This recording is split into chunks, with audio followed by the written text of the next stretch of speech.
Warahmatullahi wabarakatuh. Alhamdulillahi haqqa hamdih. Wa ashhadu an la ilaha illallah wahdahu la syarika lah. Ta'ziman li majdih. Wa ashhadu anna Muhammadan abduhu wa rasuluh. Salawatu rabbi wa salamu alaih. Wa ala alihi wa ashabih. Wa man sara ala nahjih wa stanna bisunnatih ila yaumiddin. Alhamdulillah, puji syukur kita haturkan kehadirat Allah Azza wa Jal. Kembali kita melanjutkan kajian rutin kita membahas buku Tafsir Salat. Dan insya Allah di kesempatan kali ini kita akan membaca antara khusyuk mukmin dengan khusyuk munafik. Bagi Anda yang memiliki bukunya, silahkan dibuka halaman 13. Di antara fenomena yang terjadi di tengah para penganut sufi, kita sebut sebagai penganut sufi karena merekalah mayoritas yang melakukan aktivitas semacam ini, adalah keberadaan khusyuk nifak. Itulah khusyuk gaya munafik. Sahabat Hudzaifah radhiyallahu anhu pernah mengingatkan fenomena semacam ini. Beliau mengatakan, Iyyakum wa khusyu'an nifaqi. Faqila lahu wa ma khusyu'un nifaq. Hati-hati kalian, hindari khusyuk nifak. Lalu ada yang bertanya kepada Hudzaifah, apa yang dimaksud dengan khusyuk nifak? Qala antaral jasada khashi'an wal qalbu laisa bi khashi'. Engkau melihat fisiknya seperti orang yang khusyuk, padahal hatinya sebenarnya tidak khusyuk. Sehingga khusyuk nifak adalah khusyuk yang dibuat-buat, sementara batinnya tidak menunjukkan rasa khusyuk. Sementara khusyuk iman adalah khusyuk yang timbul karena pengagungan terhadap Allah Subhanahu wa Ta'ala. Pengagungan hamba kepada Allah sehingga hatinya dipenuhi rasa takut dan malu di hadapan Allah Azza wa Jalla. Sehingga mereka khusyuk bukan disebabkan karena ingin menampakkan kekhusyuannya di hadapan orang lain, tapi dia khusyuk dilatar belakangi karena pengagungannya kepada Allah Subhanahu wa Ta'ala. Saya pernah melihat sebagian penganut sufi yang dia ketika sholat sambil seperti gemetar-gemetar gitu ya. Kemudian ketika dia membaca Al-Quran kadang seperti misalnya seperti dibuat gemetar-gemetar. Dan kami tahu bahwasanya orang ini tidak ngerti bahasa Arab. Wallahu ta'ala alam apa yang membuat dia seperti gemetar-gemetar. Tayyib, intinya kita bisa memahami bahwa khusyuk yang diisyaratkan oleh Hudzaifah Ibnul Yaman yang disebut dengan khusyuk munafik adalah khusyuk yang ditampak-tampakkan, padahal sebenarnya hatinya dia jauh dari khusyuk. Ibnul Qayyim menjelaskan perbedaan antara khusyuk karena iman dan khusyuk karena munafik. Khusyuknya munafik. Wal farqu baina khusyu'il imani wa khusyu'in nifaq. Anna khusyu'al imani huwa khusyu'ul qalbi lillahi bit ta'zim wal ijlali wal waqar wal mahabah wal haya'. Fayankasirul qalbu lillahi kasratan multaimah minal wajal wal khajal. Perbedaan antara khusyuk iman dan khusyuk nifak, bahwa khusyuk iman adalah khusyuk batin karena mengagungkan Allah, memuliakannya, malu kepadanya, sehingga perasaannya dipenuhi dengan rasa takut, cinta, dan rasa malu kepada Allah Subhanahu wa Ta'ala. Wa syuhudu ni'amillahi wa jinayatihi huwa. Diiringi dengan kesadaran betapa banyak nikmatnya. Nikmat Allah yang Allah berikan kepada hamba ini. Di samping itu dia merasa betapa seringnya kedurhakaan dirinya. Sehingga hatinya khusyuk. Fayakhsha'ul qalbu la muhalata fayatba'uhu khusyu'ul jawari, sehingga hatinya khusyuk dan diikuti dengan khusyuk anggota badan. Karena ketika batin itu khusyuk, maka anggota badan akan mengikuti. Sedangkan khusyu'un nifaq, amma khusyu'un nifaq fayabdu 'alal jawarihi tasannu'an wa takallufan wal qalbu ghairu khashi'in. Sedangkan khusyuk nifaq adalah khusyuk yang dibuat-buat, yang dipaksakan, sementara hatinya tidak khusyuk. Waliyadzubillah, dan kita berlindung kepada Allah Subhanahu wa taala dari kondisi semacam ini. Baik. Memang bahwasanya kita diajarkan untuk melakukan sholat dengan gerakan yang sesuai sunnah. Namun kita tidak diajarkan untuk kemudian berpura-pura menampakkan seperti orang yang khusyuk, sementara bisa jadi batin itu melayang kemana-mana. Khusyuk seperti inilah yang dibenci oleh para sahabat, dibenci oleh para ulama masa silam. Bahkan mereka membenci ketika seseorang menampakkan kekhusyuan melebihi dari kondisi asli batinnya. Fudail bin Iyad, salah seorang ulama tabi'in mengatakan, kana yakrahu ayyuriyar rajulu minal khusyu' aktsara mimma fi qalbi. Mereka kana yakrahu, dulu orang-orang salaf, atau dibenci seseorang yang menampakkan kekhusyuan melebihi apa yang ada di hatinya. Sehingga dulu para ulama mereka nggak suka kalau kemudian orang menampakkan kekhusyuan melebihi dari suasana yang ada dalam hatinya. Al-Qurtubi rahimahullah menyebutkan contoh bentuk khusyuk nifaq.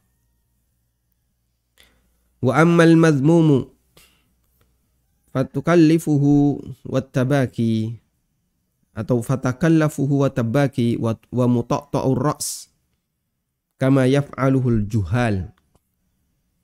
Adapun khusyuk yang tercela adalah khusyuk yang dibuat-buat, kemudian berpura-pura menangis, lalu kepalanya ditunduk-tundukkan, ya.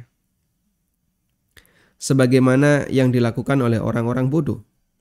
Liyarau bi'ainil birri wal ijlal wa dzalika khada'un minasyaitan. Agar kelihatan seperti orang yang sedang berbuat baik dan dimuliakan oleh orang lain, padahal itu aslinya adalah tipuan dari setan dan godaan jiwa. Nah, dan terkadang kita melihat ada orang yang tangannya digetar-getarkan, dipaksakan menangis, padahal di luar masjid kegiatannya sering berbuat maksiat. Wallahu ta'ala alam. Wa na'udzu billahi min khusyu'in nifaq. Dan kita berlindung kepada Allah Subhanahu wa taala dari khusyuk munafik. Di saat yang sama kita mohon kepada Allah Subhanahu wa taala khusyuk al-iman, khusyuk yang dilandasi karena iman. Kemudian kita beralih ke catatan yang ketiga. Catatan yang ketiga, bahwa pahala sholat yang didapatkan oleh seorang hamba setingkat dengan kualitas khusyuknya. Dalam hadis dari Ammar bin Yasir radhiyallahu anhu, Rasulullah sallallahu alaihi wasallam bersabda, "Innal 'abda la yusalli as-salata ma yuktabu lahu minha illa ushruha tus'uha thumunuha subu'uha sudusuha humusuha rubu'uha thuluthuha nisfuha." Seorang hamba yang salat, dia tidak mendapatkan pahala dari salatnya kecuali 1/10-nya, 1/9-nya, 1/7, 1/6, 1/5, 1/4, 1/3, setengah. Dan di sini Nabi SAW menyebutkan mereka hanya dapat pahala setengah ke bawah. Ada yang dapat pahala setengah. Ini yang nilai atau angka yang paling tinggi yang disebutkan dalam hadis. Dan ada yang di bawahnya, setengah, 1/3, 1/sekian, 1/sekian. Yang paling rendah yang boleh disebutkan adalah 1/10. Tapi ini bukan pembatasan. Artinya mungkin saja orang melakukan sholat sementara pahalanya di bawah 1/10. 1/100, 1/1000, bahkan bisa jadi 1/1.000.000. Wallahu alam, betapa sedikitnya pahala yang dia dapatkan. Nah, Nabi SAW menyebutkan pahala yang berbeda-beda. Bagi orang yang mengerjakan sholat tergantung dari kualitas sholatnya. Dan tingkatan kualitas sholatnya ditentukan oleh lahir batin sholatnya. Di antaranya adalah faktor kekhusyuannya dalam sholat. Sehingga orang yang tidak khusyuk dalam sholat, maka semakin kecil nilai pahalanya. Untuk itu para ulama sepakat bahwa pahala yang didapatkan seseorang dari sholatnya sesuai dengan tingkat kekhusyuannya. Abdul Wahid bin Yazid, beliau adalah Abu Ubaidah al-Basri, ulama generasi tabi'in, termasuk muridnya Hasan al-Basri. Abdul Wahid bin Yazid rahimahullah pernah mengatakan, Ajma'al ulama'u ala annahu laysa lil 'abdi min salatihi illa ma aqal. Ulama sepakat bahwa seseorang atau seorang hamba tidak mendapatkan pahala dari salatnya selain apa yang dia renungkan dari salatnya. Riwayat yang menegaskan hal ini adalah keterangan Ibnu Abbas radhiyallahu anhuma. Beliau pernah mengatakan, laisa laka min salatika illa ma aqalta minha. Pahala dari salatmu hanya senilai apa yang kamu pikirkan dari salatmu. Dan itulah khusyuk, menghadirkan perasaan batin untuk fokus terhadap kegiatan salat yang kita kerjakan. Karena itulah orang yang tidak khusyuk dalam salatnya, maka tidak ada pahala baginya. Karena khusyuk adalah ruh dan inti salat. Ibnul Qayyim mengatakan, al-khusyu'u wa at-ta'aqqulu ruhus salati wa maqsuduha. Khusyuk dan fokus memikirkan salat adalah ruh salat. Wa maqsuduha, dan tujuan salat. Wa lubbuha, dan inti dari salat. Fakaifa yu'taddu bi salatin faqadat ruhuha wa lubbuha. Maka bagaimana mungkin salat seseorang itu diperhitungkan sementara ruh dan bagian intinya hilang. Sehingga jamaah yang dimuliakan Allah, kita bisa memahami di sini ketika orang salat sementara hatinya tidak hadir, maka tidak ada pahala baginya. Meskipun bisa jadi dia telah menggugurkan kewajibannya. Bahkan sebagian ulama menyebutkan salat yang tidak khusyuk lebih dekat kepada hukuman daripada kepada pahala. Hasan al-Basri mengatakan, kullu salatin la yahduruha qalbuka fahiya ilal uqubati asra'u minha ila thawab. Semua salat yang tidak menghadirkan hati lebih dekat kepada hukuman daripada mendapatkan pahala. Semoga Allah Subhanahu wa taala memudahkan kita untuk bisa mendapatkan pahala dari salat kita dengan memperhatikan bagian ruh ini, yaitu berusaha untuk khusyuk dalam salat. Baik. Dan nanti ini juga akan dibahas oleh Ibnu Qayyim tentang orang yang salatnya rusak, bahwa orang semacam ini justru nanti akan dihukum oleh Allah Subhanahu wa taala karena dia sama sekali tidak perhatian dengan bagian ruh salatnya. Nanti akan dibahas di 5 tingkatan orang yang sedang melaksanakan salat. Selanjutnya yang keempat, kita akan membaca tentang makna hadis Nabi SAW melihat Allah ketika beribadah. Dalam hadis Jibril dari sahabat Umar bin Khattab radhiyallahu anhu, Nabi SAW pernah ditanya tentang Islam, iman, ihsan, dan tanda-tanda hari kiamat. Ketika beliau ditanya tentang ihsan, Rasulullah SAW menjawab, "An ta'budallaha ka'annaka tarah, Fa illam takun tarahu fa innahu yarak. Kamu beribadah kepada Allah seolah-olah kamu melihatnya. Jika kamu tidak melihatnya, sesungguhnya Dia melihatmu. Hadis riwayat Bukhari Muslim. Dalam hadis di atas, Nabi SAW menyebutkan kesempurnaan ibadah, yaitu ihsan. Jadi para ulama mengatakan begini. Dalam hadis Jibril, Nabi SAW menyebutkan 3 hal. Islam, iman, dan ihsan. Islam, ketika beliau ditanya tentang Islam, beliau menjawab syahadatain, kemudian salat, zakat, dan 5 rukun Islam sampai selesai. Yang itu merupakan amal zahir. Syahadat itu amal zahir, salat, zakat, puasa, haji, semuanya adalah amal zahir. Amal anggota badan. Kemudian beliau ditanya tentang iman. Lalu beliau memberikan penjelasan iman adalah beriman kepada Allah, rukun iman yang 6. Beriman kepada Allah, para malaikat, dan seterusnya sampai iman kepada qada dan qadar. Lalu beliau ditanya tentang ihsan, apa kaitannya antara ihsan dengan Islam dan iman tadi? Para ulama mengatakan Islam mewakili amal lahir, iman mewakili amal batin, sedangkan ihsan adalah cara bagaimana melakukan amal lahir dan batin itu secara maksimal. Apa yang harus dilakukan oleh seorang hamba agar dia bisa melakukan amal lahir dan amal batin itu secara maksimal? Dan Nabi SAW menyebutkan ihsan itu ada 2 tingkatan. Agar amal seorang hamba bisa maksimal, di sana ada 2 tingkatan. Pertama, ketika dia beramal seolah-olah melihat Allah. Dan ini tingkatan yang paling tinggi. Yang kedua, dia meyakini bahwa Allah Subhanahu wa ta'ala melihatnya. Allah melihatnya dan Allah memperhatikan semua amalnya. Jika 2 hal ini tidak ada pada diri hamba ketika beribadah, maka dia akan meremehkan dan tidak serius ketika beribadah.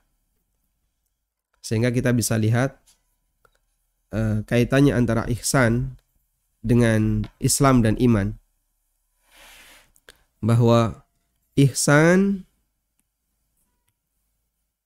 itu mewakili keseriusan seorang hamba. Ihsan itu adalah berkaitan dengan keseriusan ketika beramal.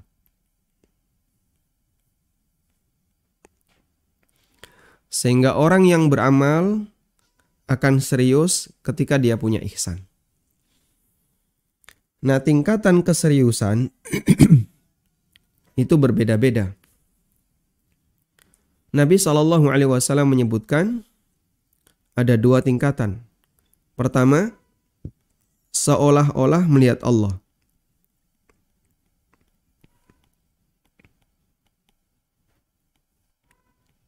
Ini tingkatan yang pertama. Orang kalau beribadah kepada Allah dan dia seolah-olah melihat Allah, maka tingkat seriusnya akan sangat kuat. Sehingga dia sangat yakin di hadapannya, saya sedang menghadap Allah, bermunajat dengan Allah. Maka dia akan berusaha untuk fokus. Kita bisa memahami tingkat ihsan tingkatan yang kedua. Lalu bagaimana dengan ihsan tingkatan yang pertama? Seolah-olah melihat Allah. Kamu beribadah kepada Allah seolah-olah melihat Allah. Kita meyakini bahwa hamba tidak bisa melihat Allah. Nabi SAW bersabda, Innakum la tarawna rabbakum hatta tamutu. Kalian tidak akan melihat Rabb kalian sampai kalian mati. Sehingga kita semua tidak akan mampu melihat Allah sampai kita ini mati. Nabi SAW bersabda dalam hadis, Innakum lan taraw rabbakum hatta tamutu. Sesungguhnya kalian tidak akan melihat Rabb kalian sampai kalian mati. Lalu apa makna ibadah seolah-olah melihat Allah? Anda garis bawahi kata seolah-olah. Kita garis bawahi kata seolah-olah. Nabi SAW hanya membuat gambaran seolah-olah dan bukan kejadian real yang ada. Kalimat seolah-olah dipahami oleh para ulama sebagai bentuk istihdharul qalbi. Apa itu istihdharul qalbi? Menghadirkan perasaan ketika dia beribadah seolah-olah Allah berada di hadapannya. Sehingga dia akan melakukan ibadah itu dengan sangat serius, sangat fokus, sangat khusyuk, diiringi dengan rasa takut dan harapan agar ibadahnya diterima. Kalau saya bekerja atau kita bekerja, terus bos atau siapa, misalnya supervisor, ada di belakang kita. Dia ngawasi kita langsung. Dia keliling dari satu meja ke meja sebelahnya. Satu supervisor mengawasi 5 orang. Mungkin nggak kira-kira terus kita sempatkan buka Facebook atau Instagram atau nonton video di YouTube sementara bos ada di belakang. Supervisor sedang mengawasi di belakang kita. Kita nggak bakalan berani. Sehingga kita akan fokus bekerja, dan bekerja. Maka seperti itu pula ketika kita sedang beribadah kepada Allah, dengan semangat istihdharul qalbi, menghadirkan perasaan seolah-olah kita melihat Allah, maka ibadah itu akan sangat fokus. Sementara kita yakin Allah memperhatikan lahir batin kita. Sehingga bagian lahirnya fokus. Tidak tolah-toleh, tidak banyak bergerak. Kemudian batinnya juga fokus, tidak lari kemana-mana. Apalagi ketika dalam kondisi semacam ini, maka muncul ta'zim. Jadi di sini kan pengaruhnya adalah ta'zim kepada Allah. Mengagungkan Allah.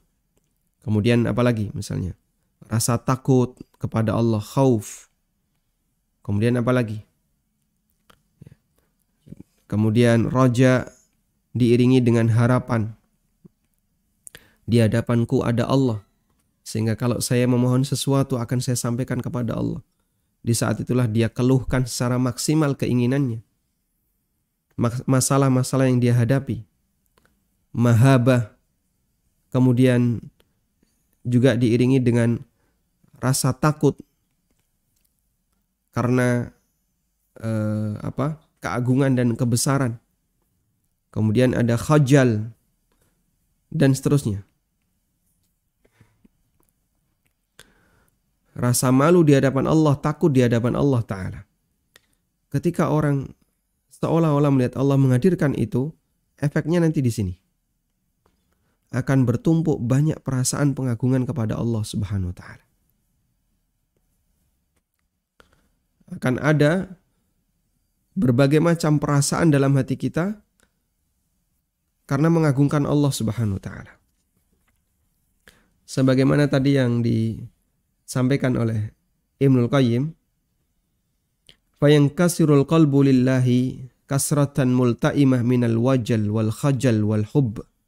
Kemudian juga ada rasa cinta, al-hub, wal haya, wa syuhudu ni'amillah, wa jinayatihi huwa. Maka perasaannya akan dipenuhi dengan rasa takut, rasa cinta, rasa malu di hadapan Allah Ta'ala. Dan diiringi dengan perasaan bahwasanya nikmat Allah itu banyak kepadaku. Sementara aku banyak maksiat. Itu pengaruh dari seolah-olah melihat Allah Subhanahu wa Ta'ala. Baik. Sehingga seolah-olah melihat Allah itu bukan membayangkan melihat Allah. Bukan. Karena kemudian memvisualisasikan seperti ada kain putih di hadapannya. Bukan. Malah jadi mikir yang lain itu. Tapi istihdharul qalbi. Bahwasanya di hadapannya ada Allah. Sehingga dia memiliki ta'zim, takut, roja, mahabbah, kemudian mahabah juga muncul ya, al-waqar ya, pengagungan, memuliakan Allah Subhanahu wa taala. Dan kalau sudah bisa seperti ini, maka tingkat seriusnya akan sangat tinggi. Yang kedua, derajat ihsan yang kedua adalah ihsan yang disebut oleh Nabi sallallahu alaihi wasallam, fa in lam takun tarahu fa innahu yarak. Kalau kamu nggak bisa melihat Allah, sesungguhnya Allah melihatmu. Di sini adalah menghadirkan perasaan Allah melihat kita.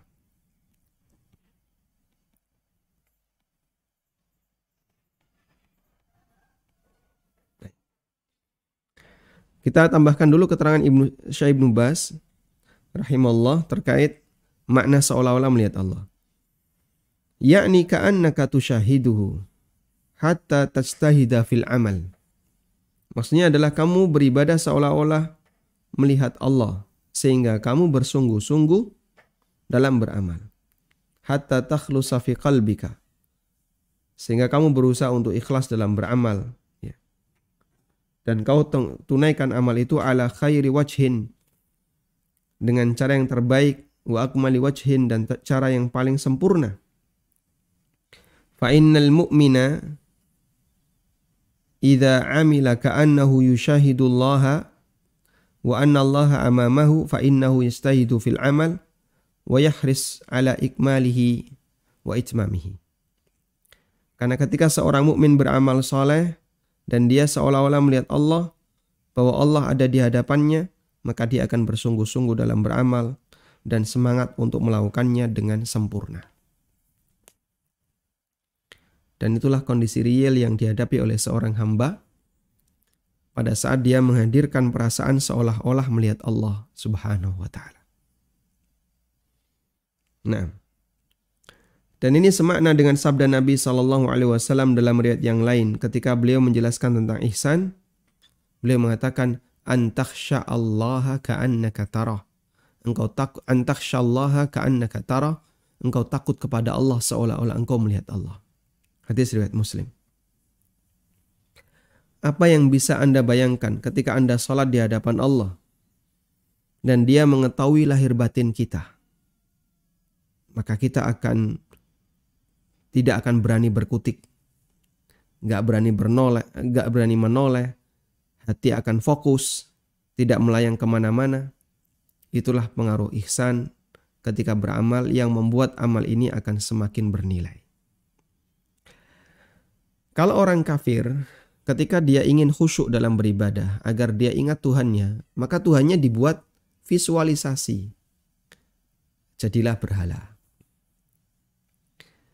Sehingga berhala itu adalah sebagai visualisasi dari Sang Tuhan menurut mereka, agar mereka bisa fokus ketika beribadah karena mereka sedang menghadap Tuhan. Anda jangan bayangkan orang kafir kok nyembah batu. Ya memang bentuknya batu dia. Zatnya itu batu. Cuma kan bukan itu yang dimaksud. Apa yang dimaksud? Yang dimaksud adalah keyakinan mereka. Batu itu mewakili apa? Sebagaimana kaumnya Ibrahim alaihissalatu wassalam. Kaumnya Ibrahim punya banyak sekali berhala. Dan para ulama mengatakan, berhala kaumnya Ibrahim itu mewakili Tuhan-Tuhan mereka. Mereka itu meyakini bahwa benda-benda langit itu adalah rohnya orang-orang saleh. Sehingga ada dewa A, dewa apa ya. Saya tidak tahu di zaman Ibrahim apakah sudah mengenal istilah ada dewa Zeus ya. Ada dewa apa lagi? Dewa Scorpio ya. Ada dewa banteng, ada dewa ikan, ada dewa ini. Yang itu digambarkan dalam bentuk rasi bintang. Lalu mereka visualisasikan dalam bentuk berhala. Sehingga berhala itu adalah perwakilan dari Tuhan yang ada di langit menurut mereka. Perwakilan dari para dewa-dewa yang ada di atas itu menurut mereka. Makanya ketika Ibrahim berdebat dengan mereka, Ibrahim memisalkan ya. Ada yang menyembah dewa matahari, ada yang menyembah dewa bulan, ada yang menyembah dewa bintang. Ya. Allah Subhanahu wa taala ceritakan dalam Al-Qur'an debat mereka dengan Ibrahim. Ibrahim menggambarkan ketika beliau melihat bintang, dia mengatakan, "Hadza Rabbi," ini adalah Tuhanku. Falamma afala, ketika bintang itu tenggelam. Ya. Masa Tuhan kok tenggelam? Falamma ra'al qamara bazighatan, ketika beliau melihat bulan dalam kondisi purnama, paling terang. Ya. Mereka mengatakan, "Hadza Rabbi," ini Tuhanku. Ketika bulan itu tenggelam, ya, Tuhan kok tenggelam? Ketika melihat matahari, beliau mengatakan, "Hadza Rabbi." Itu bukan Ibrahim mencari Tuhan, bukan. Dan diingkari oleh Ibnu Katsir rahimahullah pernyataan semacam ini. Tidak pernah ada istilah Ibrahim mencari Tuhan. Lah terus debat itu atau pernyataan itu apa?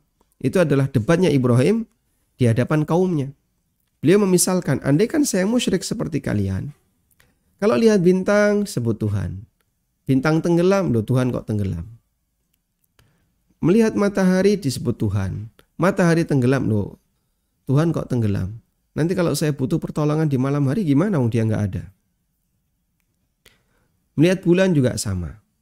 Begitu siang hari dia nggak kelihatan. Padahal saya lagi butuh bulan. Sehingga Tuhan kok sifatnya seperti ini. Nggak mungkin dia jadi Tuhan. Ya.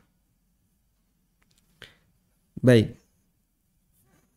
Sehingga mereka orang musyrik itu, kembali ke tadi ya, memvisualisasikan Tuhan. Orang musyrik memvisualisasikan Tuhan mereka dengan cara demikian.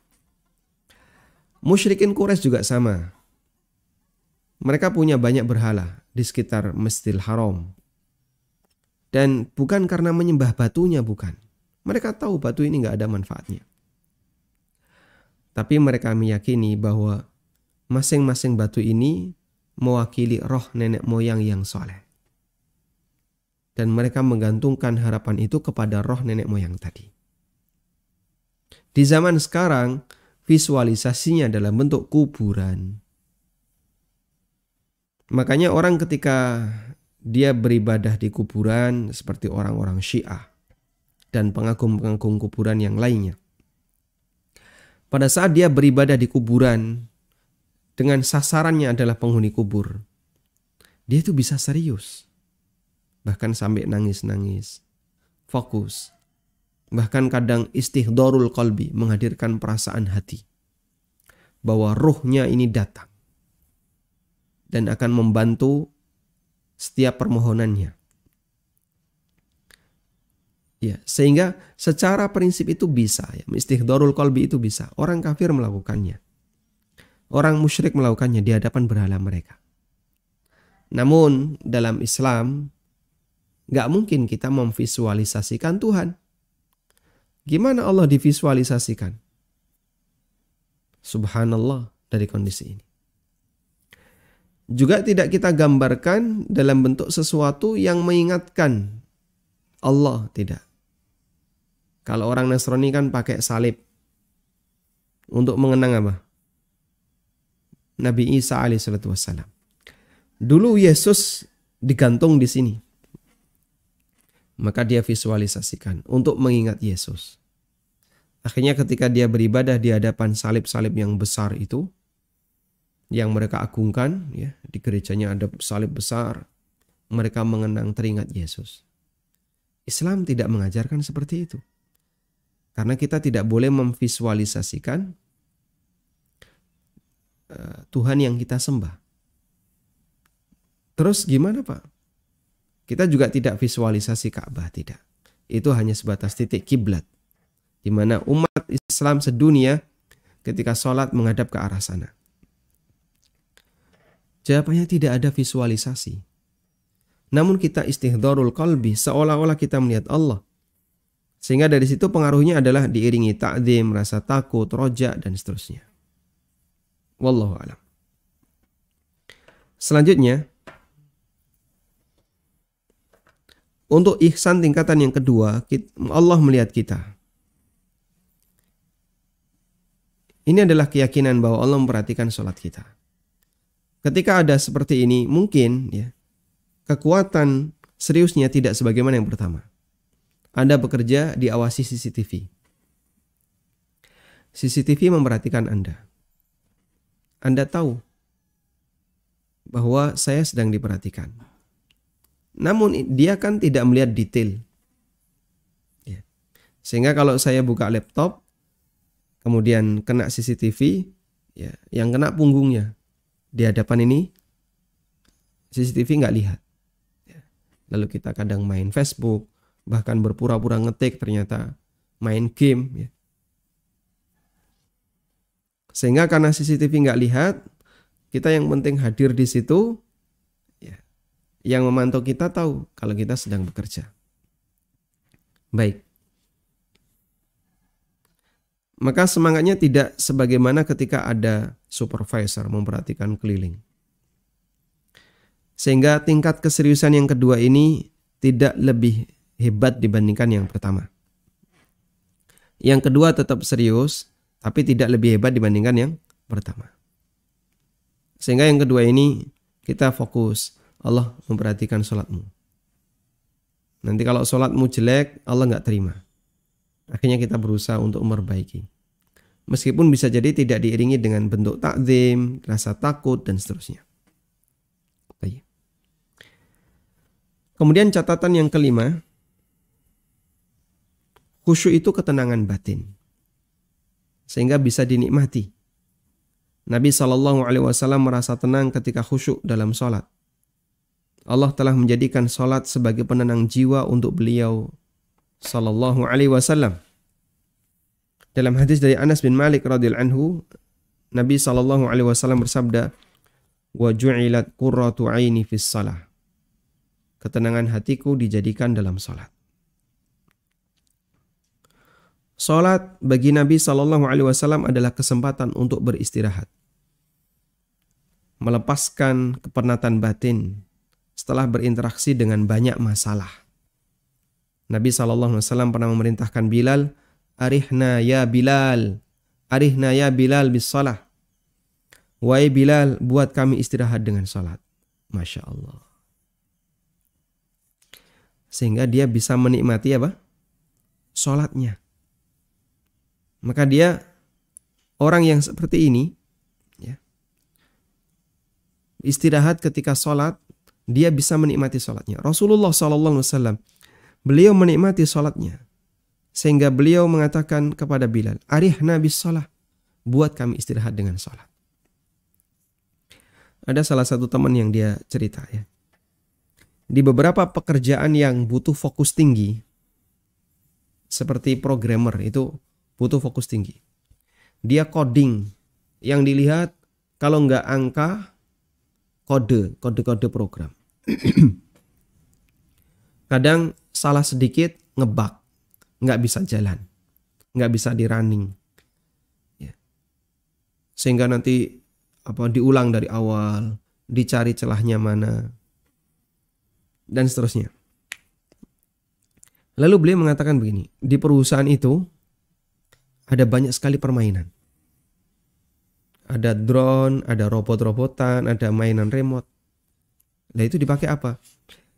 Jadi para programmer itu kalau capek misalnya lagi ngoding capek, untuk melepas kepenatan dolanan drone.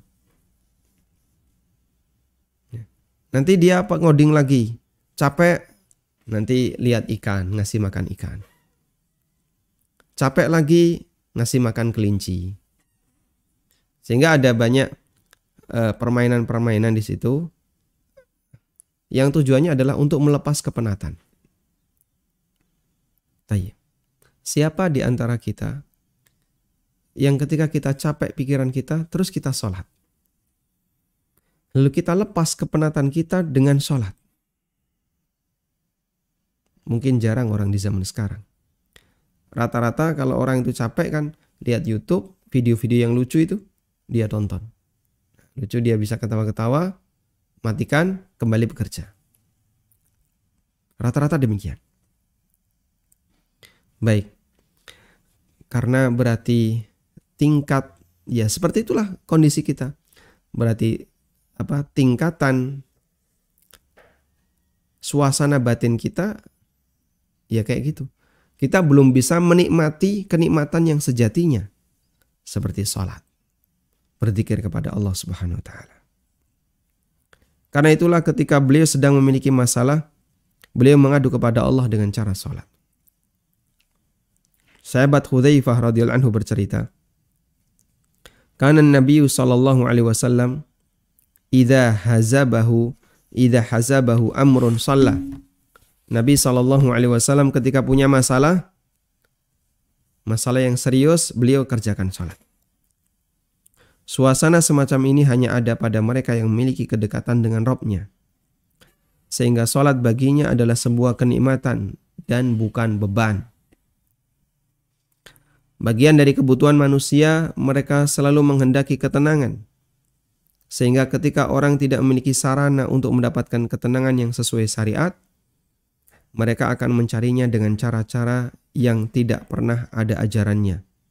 Seperti bertapa, gerakan yoga, semedi. Mereka nyari sendiri, Pak. Anda bisa lihat ya. Orang kafir ingin cari ketenangan. Terus mereka, apa yang mereka lakukan? Yoga. Senam yoga itu kan tujuannya untuk mencari ketenangan. Kita diajari oleh syariat, kamu nggak perlu nyari, lakukan yang ini. Sehingga kita diajarkan untuk apa? Melakukan sholat, berzikir, dan seterusnya. Sehingga Islam memberikan kita sarana yang sangat indah untuk mendapatkan ketenangan itu, yaitu dengan berusaha khusyuk dalam sholat, untuk membangun ketenangan dalam hati kita. Baik, karena unsur manusia tidak hanya lahiriahnya, dia juga punya unsur batin. Nah, sekarang Anda bisa perhatikan ya, ada banyak sekali hiburan-hiburan yang dibuka ya. Kuliner itu kan beraneka ragam. Wisata-wisata dibuka di mana-mana sehingga tidak perlu jauh lagi. Ada desa wisata. Sehingga seolah-olah orang itu kehilangan cara untuk menenangkan batinnya selain dengan cara seperti tadi. Dan itu menunjukkan penurunan kualitas batin. Ketenangannya ada pada kegiatan duniawi murni. Ya, mancing. Kemudian apa lagi? Misalnya pit-pitan. Ya. Terus apa lagi? Ya, nanti ke kuliner ini. Setelah itu ke kuliner ini. Ke kuliner ini. Hiburannya kuliner. Hiburan mukmin adalah bermunajat dengan Allah Subhanahu wa taala. Tapi sekarang itu jadi beban. Hiburan mukmin adalah kuliner. Covid memberikan dampak, misalnya orang jadi stres karena terlalu sering dalam rumah. Mereka nggak kuat untuk bertahan beribadah di dalam rumah. Nggak kuat membaca buku, nggak kuat mendengarkan kajian yang serius. Akhirnya yang dicari kajian yang lucu. Ya. Di ANB channel, kalau yang ada unsur lucunya, view-nya banyak. Berapa view-nya kalau yang ada unsur lucunya? Ya, kalau yang ada Mas Mitra, Masya Allah ya, belasan ribu. Kalau yang kajian fokus, berisi misalnya murni tentang ilmu, itu dikit. Paling cuman 1K, maksimal 2K, jarang sampai belasan K. Yang ada lucunya banyak ya. Dan kalau kita lihat di komen-komennya, Masya Allah, ini lucu, menghibur, mendidik. Nah sekarang coba, lucunya Anda coret. Coret lucu, hiburannya Anda coret. Mendidik saja. Yang konten yang akan kita buat. Nggak laku, Pak. Kalau laku dikit. Seperti itulah gambaran kualitas batin kita. Sehingga kita lebih banyak ingin hiburan-hiburan dunia. Padahal ketenangan batin seorang mukmin yang sejatinya, yang itu diberikan oleh Allah Subhanahu wa taala kepada sang Nabi sallallahu alaihi wasallam adalah bermunajat dengan Allah. Sebagaimana yang beliau katakan kepada Bilal, "Arihna ya Bilal bis salah." Mari kita istirahat wahai Bilal dengan salat. Sehingga Bilal diminta untuk mengumandangkan adzan dan iqamah agar beliau bisa beristirahat, bermunajat kepada Allah Subhanahu wa taala. Wallahu taala alam. Demikian yang kita sampaikan di kesempatan kali ini. Dan insya Allah untuk pertemuan berikutnya kita akan membahas tentang merenungkan makna gerakan dalam sholat. Apa renungan yang bisa kita hadirkan ketika kita takbiratul ihram, ketika kita sedekap, berdiri, ketika kita ruku, sujud, dan seterusnya. Insya Allah akan kita bahas di kesempatan berikutnya. Wa sallallahu ala nabiyyina Muhammadin wa ala alihi wa sahbihi wa sallam. Wa akhiru da'wana anil hamdulillahi rabbil alamin. Salurkan donasi Anda. Tidak ada satupun di antara sahabat Nabi SAW yang punya kemampuan kecuali mereka wakaf Untuk pembangunan SDTQ MIPS melalui rekening Bank Syariah Mandiri, kode bank 451, nomor rekening 7441049999 atas nama Yayasan Amal Abadi Indonesia. Info donasi 082 12345 7441. Semoga Allah Subhanahu wa taala memberikan keberkahan dan kemudahan. Wassallallahu ala nabiyyina Muhammadin wa ala alihi wa sahbihi wa sallam. Wa akhiru da'wana anil hamdulillahi rabbil alamin. Wassalamualaikum. Walhamdulillahi rabbil alamin.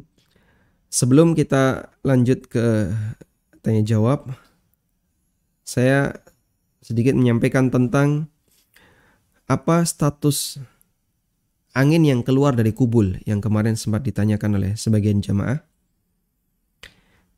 Di sini saya mendapatkan keterangan dari web islamqa.info.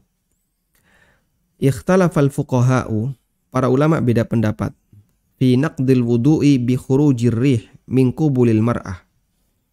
Ulama beda pendapat tentang apakah wudu itu batal disebabkan karena keluarnya angin dari farji, dari kubul wanita. Wadzalika ala qaulain, ada dua pendapat di sana. Al-qaulul awal, pendapat yang pertama, yang qudul wudu, angin itu bisa membatalkan wudu. Dan ini merupakan pendapat Syafi'iyah dan Hambali. Nawawi mengatakan ini ya, al-khariju min qubulir rajuli wal mar'ah au duburihima yang qudul wudu. Yang keluar dari jalan depan lelaki maupun wanita atau duburnya membatalkan wudu. Tayyib. Kemudian pendapat yang kedua, al-qaulus tsani la yanqudul wudu. Pendapat yang kedua tidak membatalkan wudu. Dan ini merupakan pendapat Hanafiyah dan Malikiyah. Kemudian di sini dicantumkan beberapa keterangan ulama Hanafiyah dalam Raddul Muhtar. Ini buku Hanafiyah mengatakan la yanqudu khurujur rih min qubulin wa dzakarin. Keluarnya angin dari jalan depan baik laki maupun wanita itu tidak membatalkan wudu. Al-Allamah Ad-Dirdir, ulama Malikiyah, beliau mengatakan idza kharajal kharij al-mu'tad min ghairil makhrajaini kama idza kharaja minal fam aw kharaja baul min dubur aw rih min qubul walau qubul imra'atin aw min thaqabihi aw min thaqbatin fa innahu la yanqudu. Keluar angin atau cairan dari tempat yang tidak semestinya, dari tempat yang bukan biasanya. Misalnya keluar angin dari mulut orang sendawa, atau keluar kencing tapi dari dubur, atau angin dari kubul, termasuk kubul perempuan, la yang kudu, maka ini tidak membatalkan wudu. Wallahu ta'ala alam, intinya dalam hal ini ada khilaf di antara para ulama.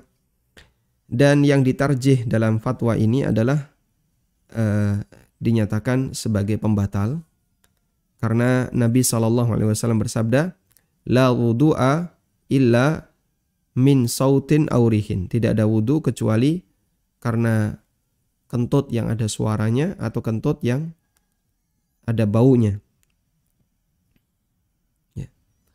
Sehingga keluarnya kentut, keluarnya rih, keluarnya angin karena ada baunya, keluarnya angin dari kubul termasuk di antara pembatal wudu. Wallahu a'lam. Baik. Mungkin demikian sebagai tambahan.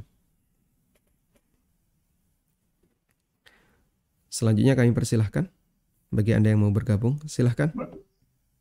Assalamualaikum. Waalaikumsalam warahmatullahi. Silahkan Bapak. Apakah boleh satunya Mohon maaf Bapak, ya? Anda bisa cari posisi yang lebih bagus sinyalnya. Oh ya, ya. Halo. Baik, silahkan. Apakah saya bertekad agar saya masuk di makrifat? Artinya sholat saya langsung naik ke langit. Artinya berzikrillah ala bermain dari dulu, melakukan zikir-zikir itu ketika saya sholat saya langsung naik ke atas, Ustaz. Tidak seperti kebanyakan orang yang sholat masih memikirkan ini dan itu. Namun terbantahkan dengan mana dalilnya pemukulan tarekat juga boleh dibitahin, itu seperti apa, Ustaz? Terima kasih, Ustaz. Assalamualaikum warahmatullahi wabarakatuh. Waalaikumsalam warahmatullahi wabarakatuh. Kalau salamnya jelas Pak, tapi kalau pertanyaannya putus-putus. Gimana? Bisa ditangkap tadi?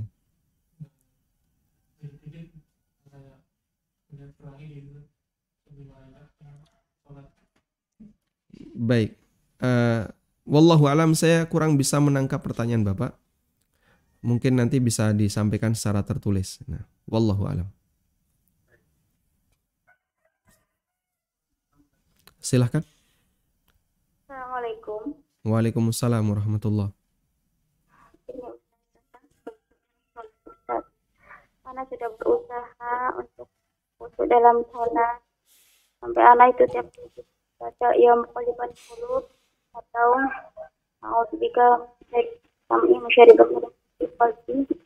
Setelah itu baca Allahumma inni a'udzubika min syarri Allahumma ada di kami saya Pak Allahumma tiap akan lakukan bagi. Jadi ini bagaimana ini masih ada itu ada lintasan-lintasan yang anak yang belum mengerti. Tapi anak berusaha untuk untuk dalam sholat itu. Ini bagaimana usianya. Terus yang kedua, anak kan orang tua dulu anak itu tanam apa itu ya pohon di pinggiran kuburan atau di area kuburan. Cabangnya otomatis ke area kuburan. Anak jatuh kalau misalnya dipanik ke area kuburan itu bagaimana? Kan kuburan itu dia boleh diinjak. Mohon solusinya Ustaz. Assalamualaikum warahmatullahi wabarakatuh. Waalaikumsalam warahmatullahi wabarakatuh. Yang saya pahami yang pertama tadi, apa yang Anda lakukan insya Allah sudah bagus ya. Berusaha untuk khusyuk.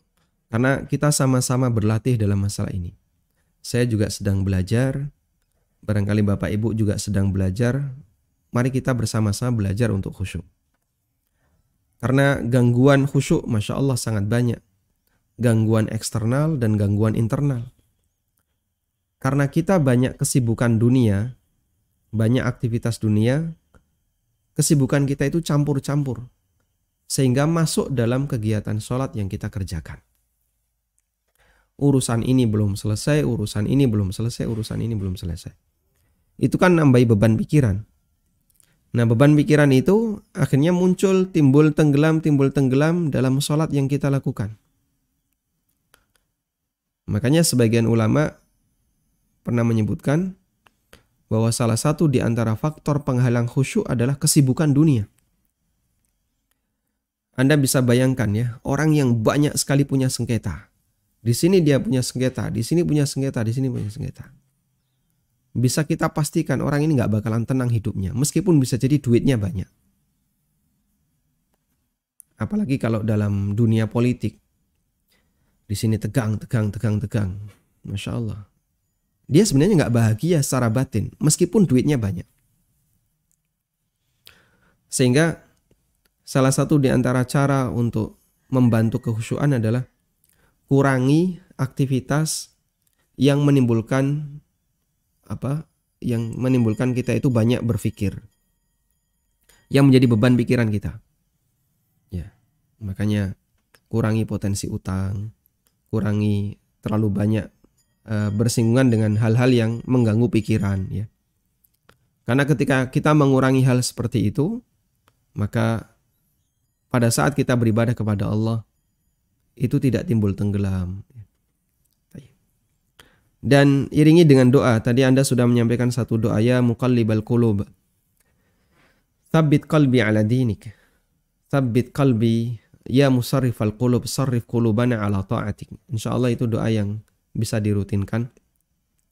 Kita memohon kepada Allah agar kita diteguhkan di atas agama kita dan agar kita dijadikan sebagai orang yang mudah dalam melakukan ketaatan. Bisa juga Anda iringi dengan doa, Allahumma a'inni ala dzikrika wa syukrika wa husni ibadatik. Ya Allah, bantulah aku untuk mengingatmu, bersyukur kepadamu, wa husni ibadatik, dan melakukan ibadah yang terbaik kepadamu. Wallahu a'lam.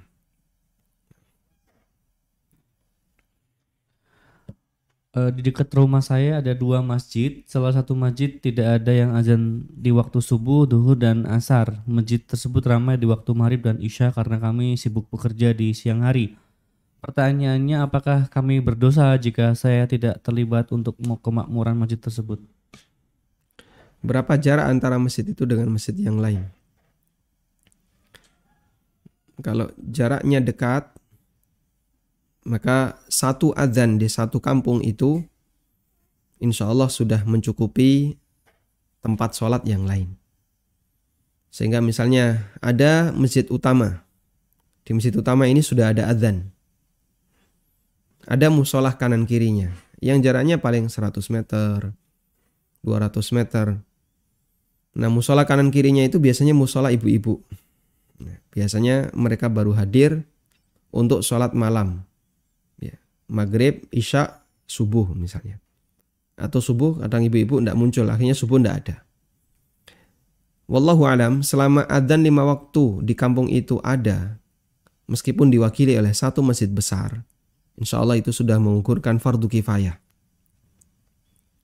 Kalau di Jogja, kampung itu kan kecil-kecil ya. Padukuan, nanti satu padukuan kecil-kecil. Nah, selama satu padukuan yang kecil itu ada adzan, insya Allah sudah mengukurkan kewajiban fardu kifayah mereka untuk melakukan adzan. Wallahu a'lam. Baik.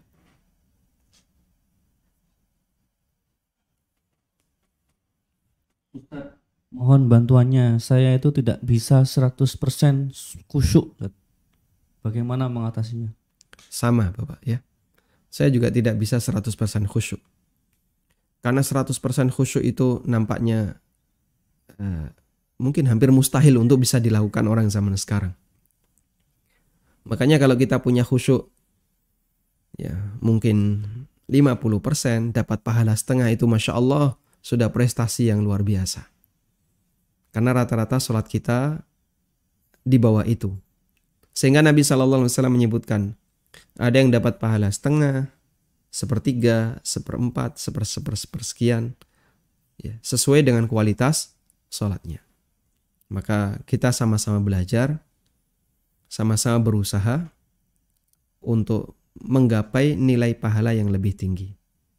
Ya, bagaimana yang harus kita lakukan? Ya tadi, kita saat ini baru tahap belajar dengan membaca buku bersama-sama. Semoga setelah kita paham teori ini, nanti kita bisa praktekkan dalam sholat sehari-hari kita. Wallahu a'lam. Ustadz, sholat itu mengistirahatkan batin dari masalah dunia. Sementara dari penjelasan kemarin, sholat itu sudah sibuk mengurusi konten sholat. Apakah dengan sibuk mengurusi konten sholat justru mengistirahatkan batin atau bagaimana Ustadz? Mohon penjelasan. Baik. Orang ketika memiliki kesibukan yang bisa dia nikmati, dia akan merasa bahagia. Nge-game itu sibuk nggak? Sibuk ya? Sibuk. Anak-anak itu ketika nge-game itu fokus dia. fokus sampai dipanggil orang tuanya, kadang nggak denger atau pura-pura nggak denger. Berkali-kali dipanggil, kadang dia nggak respon, sampai orang tuanya marah, akhirnya HP-nya yang diambil. Dia sedang sibuk itu anak, tapi dia menikmati itu kesibukan. Karena orang yang main game dia fokus dan dia menikmati fokusnya itu. Maka yang dimaksud dengan mengistirahatkan hati dengan melaksanakan sholat adalah dia arahkan hati itu untuk melakukan kesibukan bermunajat dengan Allah. Dan bagi orang yang hatinya bersih, hatinya bertakwa kepada Allah, itu adalah sebuah kenikmatan. Dia bisa bermunajat dengan Allah. Baik, nelpon itu kan kadang orang bisa merasakan kenikmatan, kadang tidak bisa merasakan kenikmatan. Kok bisa, Pak? Maksudnya gimana? Kalau Anda menghubungi orang yang Anda cintai, betah nggak telepon-teleponan? Betah. Sehingga pengennya nelpon lama, pengennya bicara bisa banyak. Ya. Tapi kalau Anda dihubungi dengan orang yang Anda benci, kemudian Anda telepon-teleponan, perasaan batinnya gimana? Pengennya segera ditutup. Anak kita sekarang lagi kondisi pandemi, mereka sekolah di rumah. Kalau ditelepon gurunya, itu pengennya gendang cepat rampung gitu ya. Kalau bisa segera selesai. Sehingga dites gurunya, disuruh baca ini, ditanya-tanya ini. Padahal mungkin cuma 10 menit itu rasanya lama sekali. Tapi kalau dia misalnya telepon-teleponan dengan temennya, WA-an dengan temennya, itu bisa lama ya. Bahkan kadang video call bareng teman-temannya yang lain, itu bisa lama, dia bisa menikmati ketawa-ketawa. Ya, contohnya seperti itu. Sebenarnya kita itu kan beralih dari satu kesibukan ke kesibukan yang lain. Yang jadi masalah adalah, apakah kita bisa menikmati kesibukan dalam sholat itu? Nabi SAW bisa menikmatinya. Beliau bermunajat dengan Allah ketika beliau sholat, sehingga beliau menikmati sholat yang beliau kerjakan. Dan itulah yang dimaksud istirahat ketika sholat. Cuman karena kita tidak bisa menikmati, waktu kita sedang sholat, kita terasa tersiksa. Kita merasa, kapan ini selesainya, kapan selesainya. Kita nggak bisa menikmati. Padahal aslinya itu adalah sebuah kenikmatan.